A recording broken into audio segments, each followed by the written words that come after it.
Thank you, Mustafa and Diana. When Mustafa contacted me to speak in the symposium, he gave me a specific brief, and I'm grateful for that. This is a drawing by Nandalal Bose that I'd used in one of my articles, essays on, the essay was called Spaces of Conversation. It's about 1920s avant-garde discourse, talking about the literary discourse and artistic discourse. So he wanted me to sort of elaborate on, sort of draw more, sort of more content out of that than I had done in that essay. So in that spirit, I want to sort of take apart this drawing. And it's done in, 1920s. That's the best date that I can come up with. And it's drawn from memory. It's trying to recall a moment in 1910 when Coomaraswamy visited the Tagore house and stayed there for a couple of months, the second time in Calcutta. And the first time he did so, in 1909, that's the time he really encountered the Swadeshi political creed and artistic creed, sort of later than, once it had already kind of flourished, and then put in his criticism into it. Now, if you look at what's happening here, it's an annotated image. So it describes a so-called studio space, where at the top there is, let me see whether this works. Oh, it probably doesn't. Oh, it does. So that's Abanindranath Tagore, who's sleeping. And here is Shravannath Tagore, the other brother of the three Tagore brothers. He's reading a book, and there is Gagananath Tagore. He's reading and smoking a hookah. And here is Coomaraswamy, sort of leaning on this couch, with the hookah, and he's pointing something at what Nandalal, who's sitting on the floor. Mind you, he's the only one working. So this is, there is something going on in this conversation. One thing to think about is that, there is clearly a compression of space. And here you can see, this is the partition, you can see the railing of the veranda and the garden beyond. And the image is populated by paintings and objects. I'll get to what actually Nandalal is supposed to be doing. This image has been reproduced many, many times, partly because it has these four characters in it, but partly because it's something that's sort of fringed with humor. There is something, funny going on here. So, at a very, so in terms of the spatial aspect of it, it sort of describes what I would call a kind of interiority, the studio as a special, as a social space. The figures of the three brothers are definitely more interiorized than the other two, which are, thank you, that's what happens when you're too short. They are closer to the door, if you will, and because they are the outsiders. And Nandalal at the time was actually he was spending a good deal of time at the Tagore mansion because he was under the sort of tutelage of Abanindranath. So, okay, let me see. So I want to sort of try to locate what, in terms of what's going on in Coomaraswamy's head at the time and what comes out of his interactions with the Tagores and that artistic and social milieu. He had a scathing criticism of Swadeshi as a political creed. And, thank you. And his argument was that what the politicians, and even he was implying the artists and writers were doing, is mimicking the West in all possibly worst, sort of worst ways. Never have I seen in any Swadeshi literature the wish to preserve Indian manufacture on account of its intrinsic excellence, or because the presence amongst us of these highly skilled craftsmen represented an important element in the national culture, or because these craftsmen worked under conditions of life still infinitely superior in terms of their spirituality and he's contrasting this with the working conditions of the Europeans, and as he calls them, factory slaves. And this, the they here, he's referring to the Swadeshi ideologues, they've forgotten the goal of all material civilization is not labor, but leisure. So I want to kind of us to think about that, what he might have meant by that. So he had, if you have to take all his criticism of Swadeshi, and I'm drawing lot from all his Swadeshi essays, which is all collected in one volume, though only the first essay is actually called, is specifically about Swadeshi, is that it is narrowly economic. What he meant by that is that you are trying to produce cheap Indian goods, you're trying to compete with Manchester, and what you're essentially doing is producing even shoddier artifacts and not so cheap. So you're losing the battle, in the sense that you're not going to actually compete with Manchester. It's a lost cause. It's a short temporal horizon. What he meant by that is that you're not thinking about quality, you're thinking quantity. You're not thinking about what it takes to produce a good piece of work. Rather, you're thinking of an economy of scale. Again, wrong competition. And it is politically impotent. What he meant by that, he has left out the craftsmen, the artisans from this imagination. What you have done is thought of the agricultural workers, you've thought about the urban sort of factory workers. You have left that out. Whether they have or not, that's his argument. Which meant that you have taken out the vital part. And I'm using the term impotent very, very advisedly. And then, of course, it is aesthetically bankrupt because it's just, again, in his argument, it's producing shoddy goods. They don't have any aesthetic merit, even the ones that they think they are producing with great care, because they have lost something very particular about what it makes to produce good art. So he's kind of packaging it in a very interesting manner. And all of these, for him, is a sign of a great moral and cultural lacuna. There's a real lack here. So I want to sort of go back to the image and think of it as what kind of frames we can put around it to draw significance, rather to read its significance. And we could read it as intersection of art imagination. There are, after all, three artists here. Rabindranath did not paint.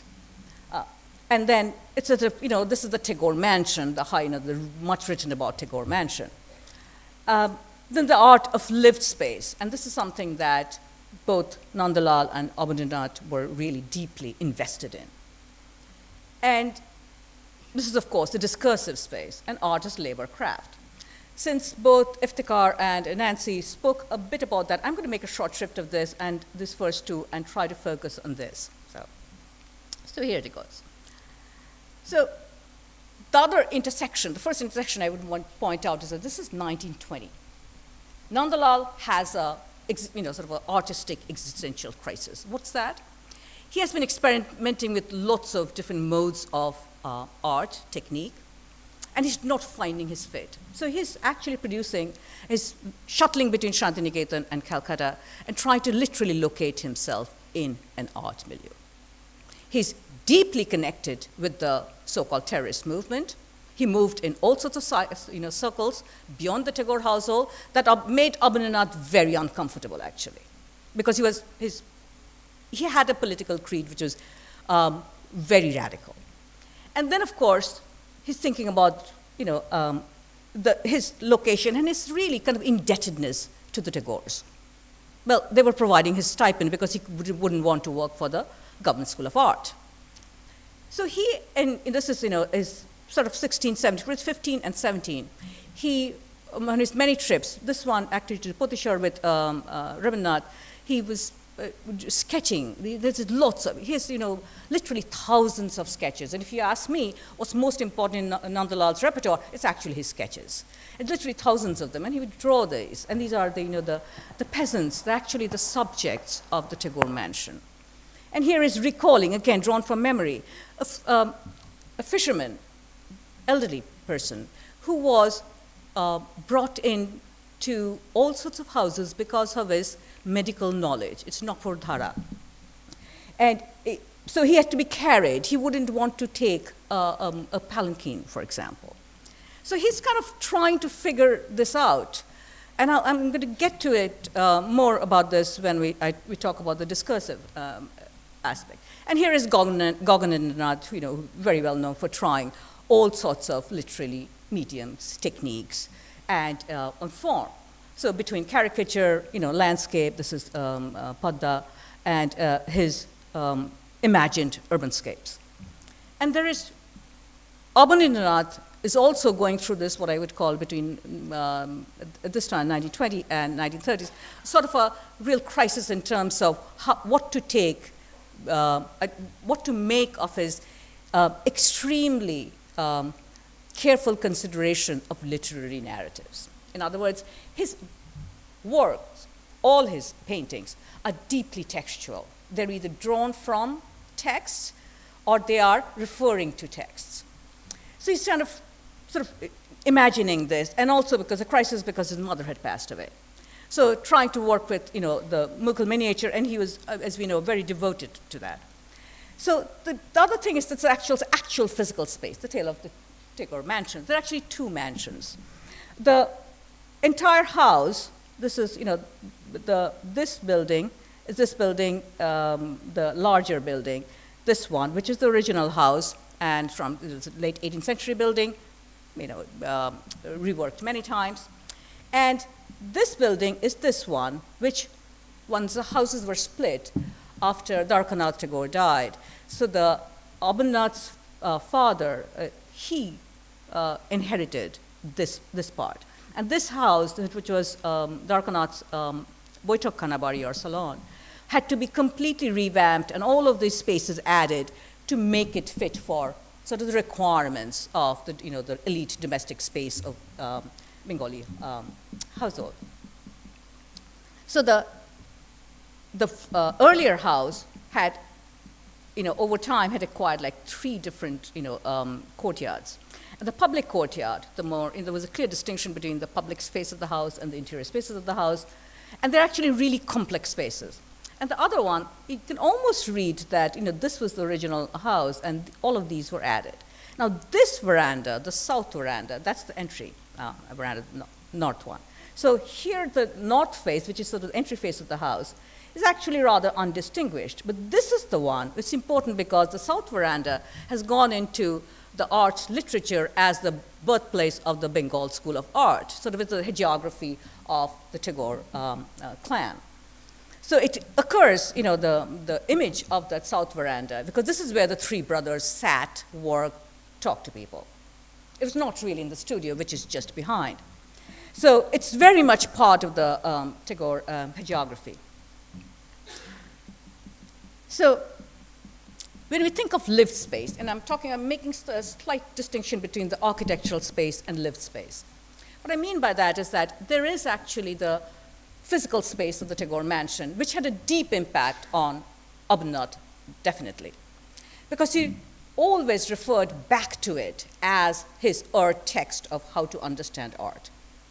He took its 3 levels as the 3 levels of art. The low level for craftsmen, the middle level for artist appreciation and display, and the 3rd level for inspiration. So he's making a distinction between sort of the stratification of labor, of a gendered space, but he repeatedly invoked the interior spaces of the house. It was not in the 2nd floor veranda where his previous generation also discussed art, but it is in his aunt's room, populated with pot paintings, that he derived his inspiration. And this is a trope that recurs in his work. So how does that, the sort of the attributes of that architectural space populate his own works? What is interesting about Nandalal is that he also came from a middle-class family, you know, very well-off family. His father did well, but it was a rural household. So that imagination of domestic space, he also insisted that the domestic space is real inspiration. That's why he was interested in Alpana, the paintings of the floors. That's why he learned from his mother, not from anybody else, the art of making goods, crafts, the art of craft, that is. So both of them sort of have a very kind of a particular, see their inspiration in a very gendered domestic space. 1930-31, Abanindranath is doing 37 images of the Arabian Nights series. So in this one, I chose this one, and I've discussed this before in my other works, is that it literally indexes the Tagore mansion in the sort of the image of the Tagore company, which was Darkanath's company, with his business partners, the Kurz. But here in this space, in the space where there is it's not very visible in what you are looking at here, but it's a dinner going on. And it's with, the sahibs are there, and Darkanath actually is the one who presides over the dinner. But this space describes, in a lyrical manner, the top space of that salon, the Boitakhanabari. It was like half open, it was pavilion-like. And of course, he inserts, the story, the actual story of the hunchback and the fishbone in here. And he argued that, and you can see, he's playing with time, he's playing with space, he's trying, sort of giving a twist to the Arabian Nights series, and it's very, remarkably useful for that, because it's after all about telling stories. Shahrazad is telling stories, so she has another life. So Abanindranath puts in his own story, and the way he puts in his own story, by putting in his house. So he's making that Arabian Nights series his own by inserting his house in sort of, in fragments, if you will. I mean, he remarked that he had in his mind the tailor that he worked in his house. Also in some ways, what he's doing is that he's seeing that space as the microcosm of the entire city. He was, unlike Nandalal, who traveled all the time. He took every opportunity to travel. He hated traveling. For him, the house, the city, was the space. Even that didn't matter what he was drawing, really. And Nandalal insistently, from at least from 1910, was interested in finding a vocabulary to represent what he knew of the rural landscape of India, not just Bengal.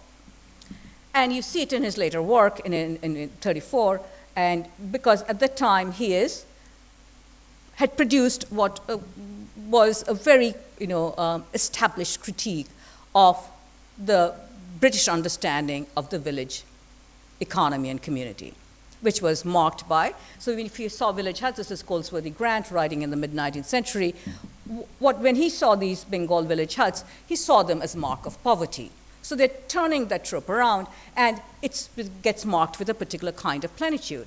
So when in the 35, throughout the 30s, and it's 34, 35, the buildings of Shantiniketan, and this is, the Kala Bhavan hostel, the Kalubari is being designed. He insisted, defying Rabindranath's direct order that no straw roof, it should not be a thatched roof. He actually defies that order to produce a thatched roof, which later gets changed because now it is actually the tin roof, is that he wanted it to really work with the materials and the economy of the local vocabulary. And he was, it's drawn from, the vocabulary has a very close referent, whether in terms of what happens in the walls and what happens in the decorative program of the local houses. And this is the place that I want us to think a bit, which is what this supposedly when after Coomaraswamy had passed away, 47, Nandalal, thinking that moment, thinking 1910, thinking his drawing this in 1920, had remarked, this is a conversation with another scholar and with his son, had actually talked about that what he was doing was not painting. It was producing the catalog of the Rajput miniatures, the Mughal paintings, and the books, particularly of art, in the Tagore household. So this is an effort to catalog the collections of the Tagores. Coomaraswamy, I'm sure you know, that was very troubled by the disinterest in Indian elite, businessmen, those who could afford, to both do a collection that he thought was worthwhile. in doing the 1910 exhibition, he had traveled all of North India to the villages, and he really wanted, and that's the source of his own collection, that he wanted an audience to appreciate that. And he thought the main problem with Indian art was that there was no educated public. And his essays, if you look at it, they're addressed to the elite, the educated classes. The craftsmen are a site for discourse. They're not the ones being addressed. So one of the catalogs, so what is interesting about this, the brothers whose possessions those are, they are seemingly oblivious about this. They're not even participating in this. But Nandalal, who is doing the cataloging, he's also copying at Coomaraswamy's insistence. And some of the things that he's copying, and he recalled that he was actually uncomfortable. But as he put it, there were erotic images. And he said, I was very conservative, and Coomaraswamy helped him sort of basically said, get over it, copy those. And so this is a sort of, Nandalal's art education. But what is also interesting is that Nandalal moved in all sorts of, as I mentioned, other circles. One was that of Mahendranath Datta, which is Mohim Babu, which is Vivekananda's second brother. And the main, one could argue that most of his inspiration about what's the meaning of art came through those discussions. There were no servants around, not at least that he talked about. There were some of them who were participating in the conversations. They used to sit in all sorts. He actually describes the furniture in those spaces. They're not the lounging spaces. This space, of course, has been completely revamped, only the studio space, to make it fit for a new idea of art and furnishing.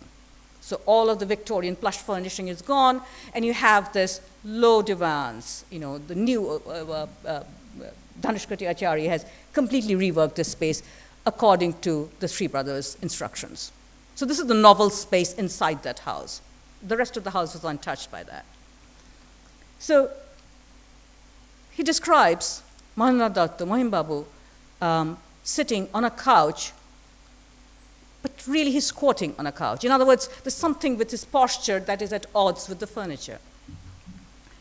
And what came out of that was the 1922 publication of a dissertation on painting by Mahendranath Datta.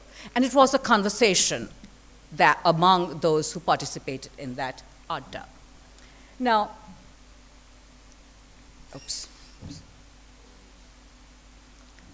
if you think about art venues, and one way of thinking about the veranda and the studio space, and this is the space that was revamped, is that there are at least 4 terms used in Bengali to describe convivial gathering. Some of them are more formal. Shabha and Majlish are more formal. Ashur is the most gender neutral.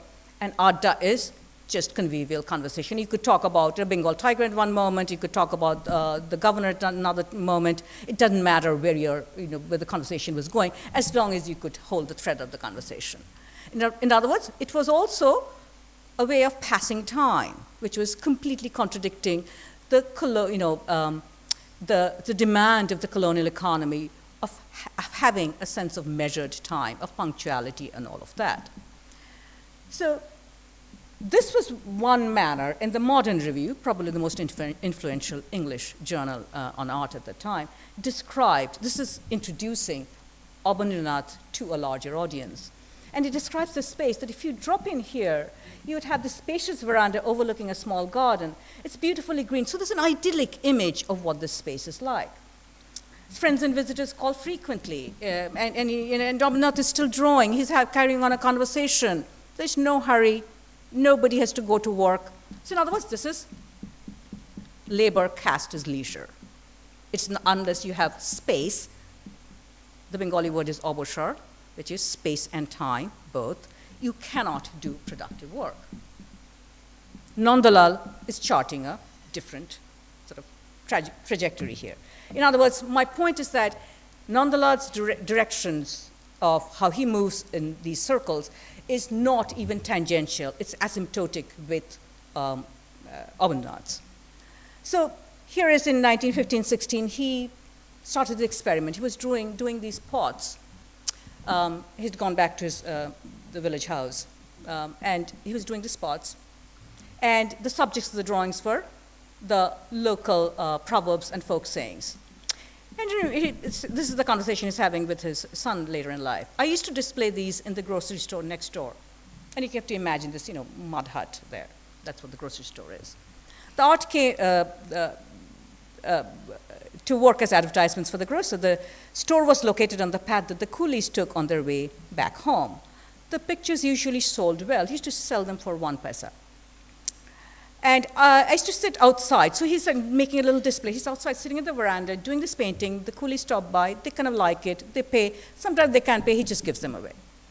So he's been doing this for a while. And he comes to Abanindranath one day with this, you know, pile of drawings that he had done. Abanindranath said, oh, you were thinking about this as well. So was I. And then he said, so what have you been doing with these? He said, well, I've been trying to sell them at a very low price, because his idea is that, who's this art meant for? If the laborers, the villagers, cannot buy him, there's no point. That's Nandalal's point.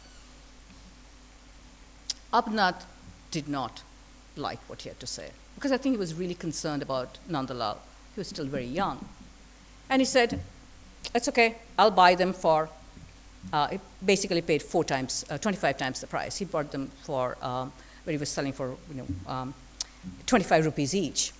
And this is what he had to say. It reads much better. This is my poor translation. My heart shrunk. Art was struck a blow. My attitude changed. Abanindranath didn't quite grasp what I was trying to achieve. Repeatedly in the rest of his life, and this is, his struggle between to stay in Calcutta under the aegis of Abanindranath or to go to Shantiniketan. And Rabindranath is saying, you should come to Shantiniketan. He repeatedly tried to insist that the artwork needs to be priced in a manner that the middle classes and lower classes can afford. And so in 1931, again, he said, how about this? We place a limit, 30 rupees per drawing or per painting. And what he realized was happening is that when he got that money, when they would change hands, and they would end up in the hands of collectors, and they would yield a much higher price. So he realized that he just can't achieve that goal, no matter how it's idealistic. He really wants to produce for those who he is representing in some ways. And it's an impossible task. And I want to end with this thought. The idea of the discursive space of art, the idea of art as lived space and labor was deeply connected in his mind. So this, and Iftikhar and Nancy have both touched on this, the idea of the colonial argument of Indian craftsmen, whether it was trying to promote them or critiquing them, there was something about the gesture, their body posture. This was seen as inherently inefficient. So they were made to sit on workbenches in the European style to produce. And what we see in Shantiniketan, and I'm not necessarily trying to sort of idealize Shantiniketan here, is that a clear move to using ways of sitting, postures, ways of thinking about space, which directly contradicts that colonial model of how do you produce good work of art or craft. And so in government school, you had the benches, you had the tables, though there are enough descriptions to suggest that when Abanindranath was heading the art school, he used to sit on a bench and work rather than in a proper table and all of that. So this model of thinking about art production, Nandalal made sure was worked into the ethos of Shantiniketan Art School. And that meant that it's not, whether it's weaving workshop, whether it's painting, whether it's images on the wall, then again, they should not be all paintings just hung on the wall. And with the widening of the curriculum to bring in things like Alpana and the decorative arts into the realm of the fine art. And this is something that Coomaraswamy was very, very good at, arguing that one should not make that distinction.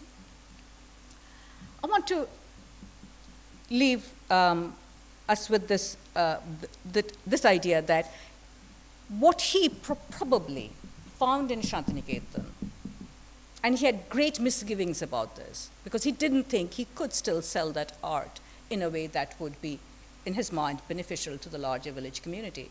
And he had a very complicated idea of village community. You cannot sort of make it sort of a easy, simple idea of an utopic village community. But at least had the open discursive space of producing a new art. Thank you.